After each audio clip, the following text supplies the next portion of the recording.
criação no coração, trazendo paz e redenção. Nos braços do Pai eu vou descansar e em seu amor me transformar. No altar do amor eu quero estar, seguindo sempre a sua voz. Muito bem, gente, nem um dia sem Bíblia. Seguimos aqui hoje Êxodo 11:12 e Mateus ali do 21 ao 39. O anúncio da 10ª praga. Disse então o Senhor a Moisés: enviarei ainda mais uma praga sobre Faraó e sobre o Egito. Somente depois desta ele os deixará sair e até os expulsará totalmente. Diga ao povo, tanto aos homens quanto às mulheres, que peça aos seus vizinhos objetos de prata e de ouro. O Senhor tornou os egípcios favoráveis ao povo e ao próprio Moisés, porque era tido em alta estima no Egito pelos conselheiros do faraó e por todo o povo. Disse, pois, Moisés ao faraó: assim diz o Senhor, por volta da meia-noite passarei por todo o Egito. Todos os primogênitos do Egito morrerão, desde o filho mais velho do faraó, herdeiro do trono, até o filho mais velho das escravas que trabalham no moinho, e também todas as primeiras crias do gado. Haverá grande pranto em todo o Egito, como nunca houve antes, nem jamais haverá. Aqui Deus está dando uma predição. O que é isso? Uma pré-orientação sobre aquilo que um dia iria vir sobre a face da terra, porque Moisés era o libertador, um símbolo, um tipo de Cristo no futuro, tirando o povo do Egito, e o Egito vai sofrer as consequências. O povo de Deus será salvo para a terra prometida, mas o Egito, a todos aqueles que rejeitarem, porque o inferno não foi feito para pecadores, foi feito para quem rejeita, a palavra ou não se arrepende, como o caso de Faraó. Então, aqui já era uma predileção do que viria pela frente, um choro e ranger de dentes no dia da salvação daqueles que creem. Entre os israelitas, porém, nem sequer um cão latirá contra o homem ou animal. Então vocês saberão que o Senhor faz distinção entre o Egito e Israel. Tudo que eu acabei de falar, Todos esses conselheiros virão a mim e se ajoelharão diante de mim, suplicando: saiam você e todo o povo que o segue. Só então eu sairei. E com grande ira Moisés saiu da presença do faraó. O Senhor tinha dito a Moisés: o faraó não lhes dará ouvido, a fim de que os meus prodígios se multipliquem no Egito. Moisés e Arão realizaram todos esses prodígios diante de Faraó, mas o Senhor lhe endureceu o coração e ele não quis deixar os israelitas saírem do país. Faraó aqui simboliza tipo Satanás, que jamais vai aceitar a palavra de Deus, e toda vez que a palavra vem ou é lançada diante dele, o coração se endurece cada dia mais, cada vez mais, a ira, porque Satanás não tem conversão, Satanás não tem quebrantamento. Então, por isso que Deus aqui diz a Moisés que o coração do faraó ia endurecer, porque era um inimigo do outro, Moisés, Deus, jamais iria conseguir alcançar Faraó, porque Faraó representa Satanás, o próprio demônio, o próprio espírito inimigo, e o inimigo não tem salvação. Então, por isso que Deus agiu com mão forte e punição severa. O Senhor disse a Moisés e Arão no Egito: este deverá ser o primeiro mês do ano para vocês. Digam a toda a comunidade de Israel que no 10º dia deste mês, todo homem deverá separar um cordeiro ou um cabrito para a sua família, um para cada casa. Se uma família for pequena demais para um animal inteiro, deve dividi-lo com seu vizinho mais próximo, conforme o número de pessoas e conforme o que cada um puder comer. O animal escolhido será macho de 1 ano, sem defeito, e pode ser cordeiro ou cabrito, quer dizer, já um cordeiro mais velho ou um cabritinho mais novo, Um cordeiro mais novo ou um cabritinho mais velho. Guardem-no até o 14º dia do mês, quando toda a comunidade de Israel irá sacrificá-lo ao pôr do sol. Passem então um pouco do sangue nas laterais e nas vigas superiores das portas das casas nas quais vocês comerão o animal. Naquela mesma noite, comerão a carne assada no fogo com ervas amargas e pão sem fermento. Isso aqui é para lembrar, né, com quão alegria, que é a comemoração do momento, mas com tristeza Deus tirou o povo através das batalhas, deixando a tristeza para trás, que é a amargura, vencendo um novo tempo de comemoração na direção de Deus, sempre para ter o memorial. Não comam a carne crua, nem cozida, em água, mas assada no fogo. Cabeça, pernas e vísceras. Não deixem sobrar nada até pela manhã. Caso isso aconteça, queimem o que restar. Ao comerem, estejam prontos para sair. Cinto no lugar, sandálias nos pés e cajado nas mãos. Comam apressadamente. Esta é a Páscoa do Senhor. Então a Páscoa do Senhor refere-se sempre ao quê? Ao sacrifício de Cristo na cruz. A Páscoa refere-se à libertação do povo do Egito. A Páscoa representa o ato sacrificial de Deus pelo homem. A Páscoa representa a libertação, de uma vida de amargura para uma nova fase que Deus proporcionou para o povo. Então a Páscoa é o símbolo de uma mudança de fase, comemoração de uma vida de sofrimento deixada para trás com uma nova vida que Deus estava oferecendo. Então essa é a verdadeira Páscoa do Senhor.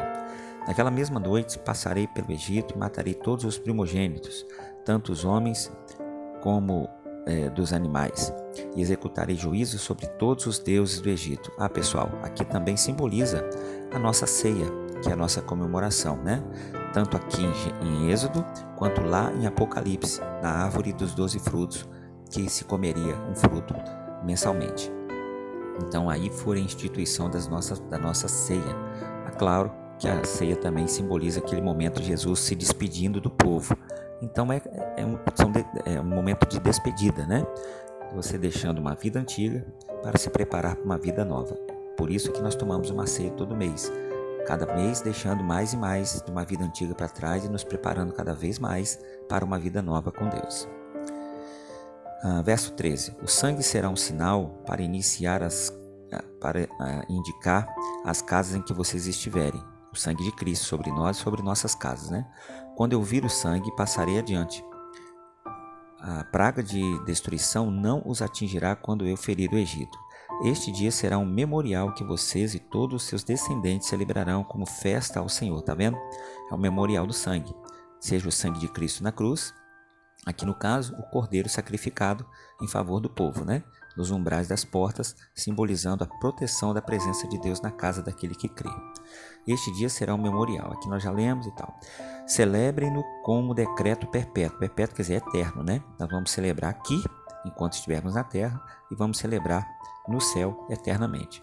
Durante 7 dias comam pão sem fermento. No primeiro dia tirem de casa o fermento, porque quem comer qualquer coisa fermentada no primeiro ao 7º dia será eliminado de Israel.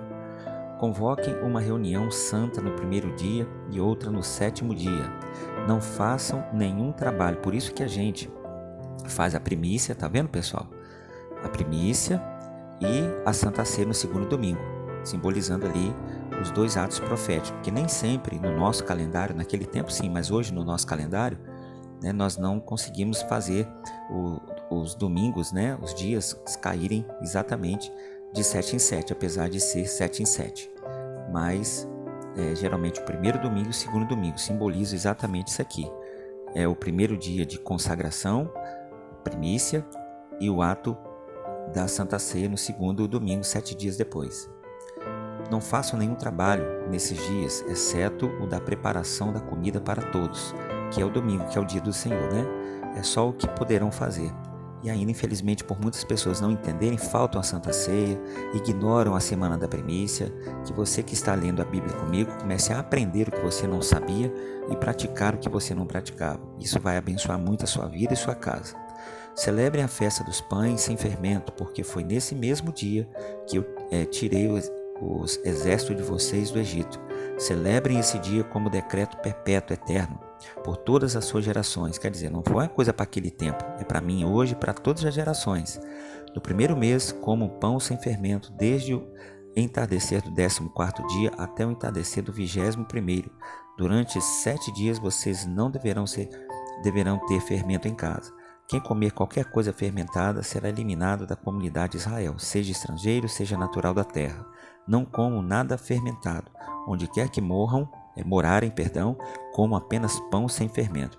É exatamente o que a gente faz, é o pão da Santa Ceia. Então assim, pessoal, esse ato fermentado aqui é porque lá na frente Jesus vai dizer o fermento dos fariseus, que é aquela coisa, fermento aqui não está dizendo o biológico, mas está dizendo, aqui nesse caso para eles no Antigo Testamento, era o fermento biológico mesmo, fermento físico. Lá na frente com Jesus, fala do fermento dos fariseus, que é aquilo que leveda, que cresce, são palavras, são atitudes, são razões, são situações que inflamam, né? Que acaba gerando, né, uma inflamação na situação. O fermento ele é inflamador, né? Inflamativo, não sei como é que se diz. Então, nós como cristãos, hoje, novo povo de Deus, devemos nos preservar dos fermentos, daquilo que contamina. Então Moisés convocou todas as autoridades de Israel e lhes disse: escolham um cordeiro ou um cabrito para cada família sacrificarem para celebrar a Páscoa. Molhem um feixe de isopo, que era tipo uma planta, que tipo estopa, né? Ela absorvia o sangue e depois dava para pintar. No sangue, se estiver na bacia, e passem o sangue na viga da porta superior e nas laterais. Nenhum de vocês poderá sair de casa até o amanhecer. Quando o Senhor passar pela terra para matar os egípcios, verá o sangue na viga superior e nas laterais da porta e passará sobre esta porta, e não permitirá que o destruidor entre na casa de vocês para matá-los. É onde a gente sempre diz, onde tem o sangue, a marca, né? Maligno não toca. Obedeçam a essas instruções como decreto eterno para vocês e para seus descendentes. Quando entrarem na terra que o Senhor prometeu lhes dar, celebrem essa cerimônia.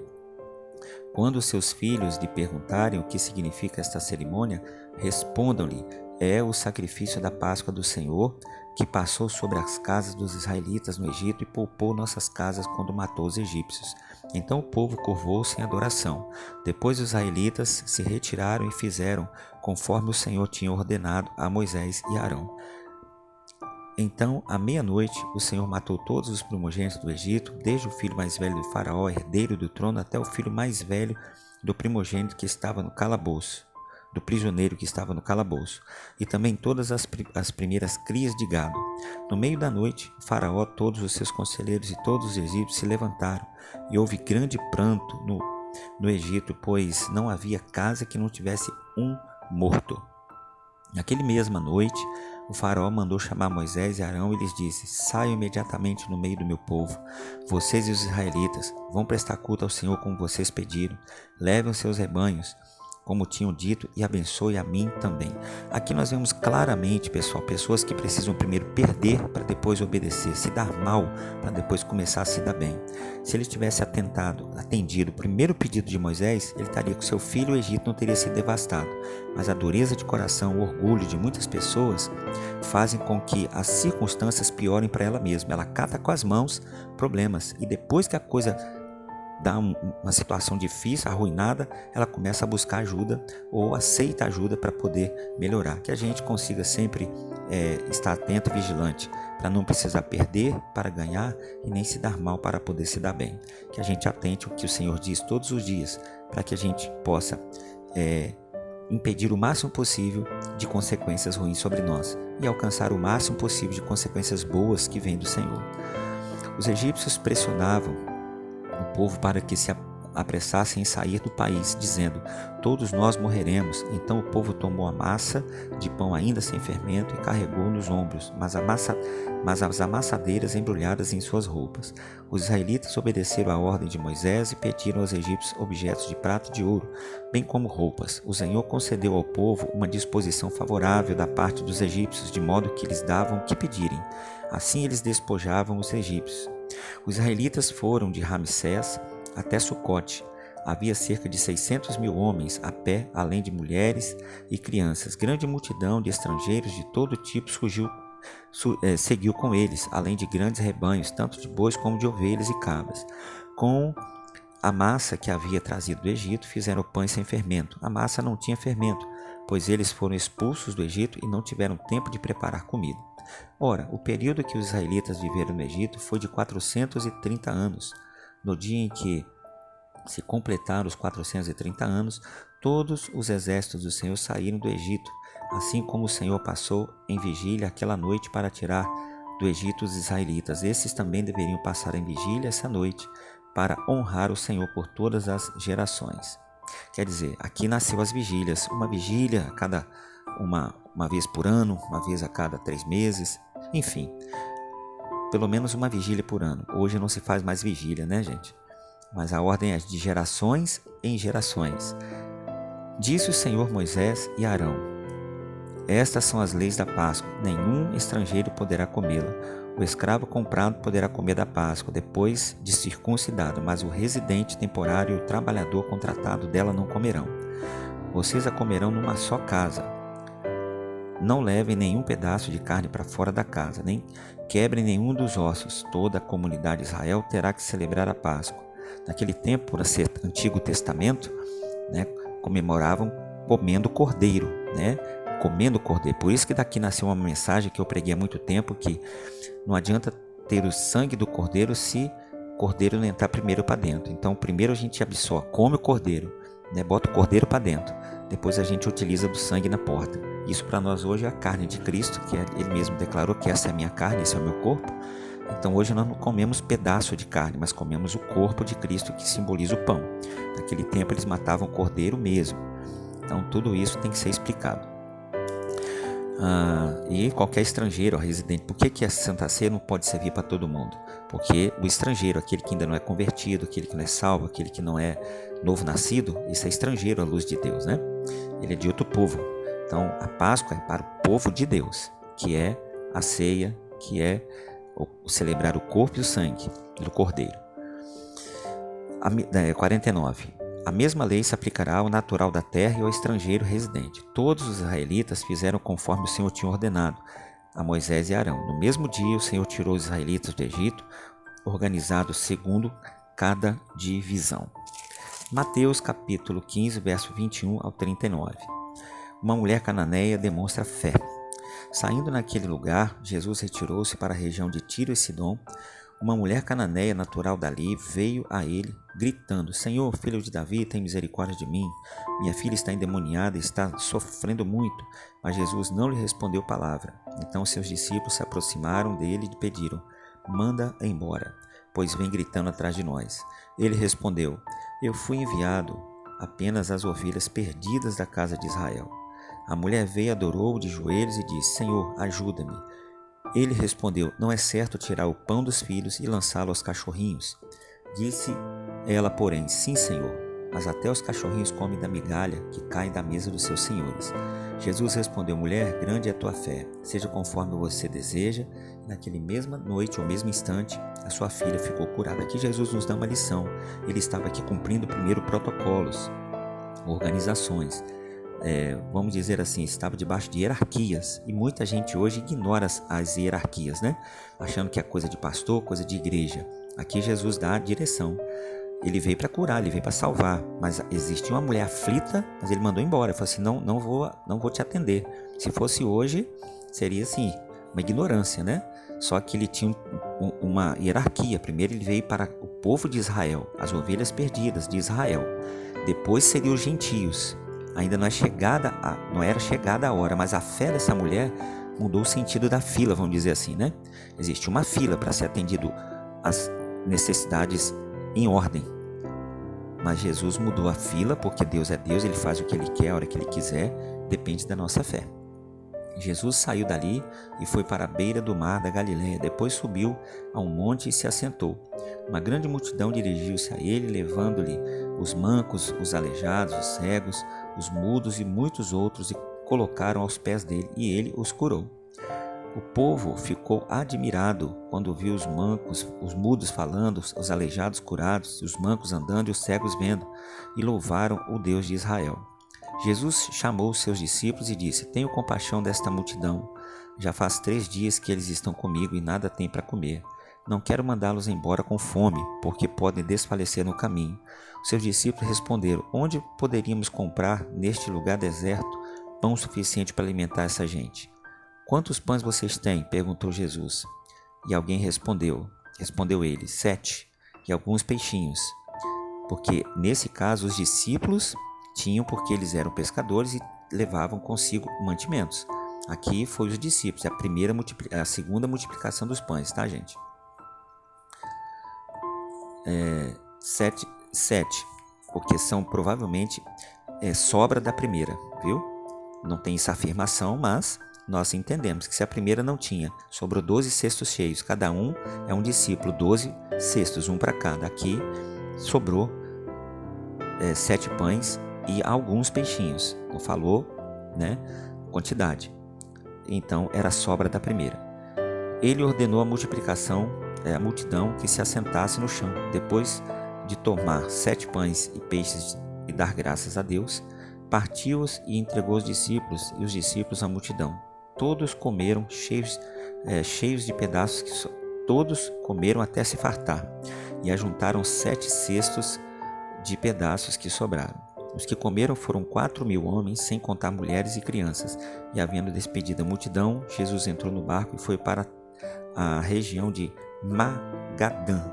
Aqui então nós ouvimos nesse dia de hoje a segunda multiplicação, a cura, né? Jesus mudando o sentido das coisas, porque quando nós agimos a fé, Deus realiza milagres.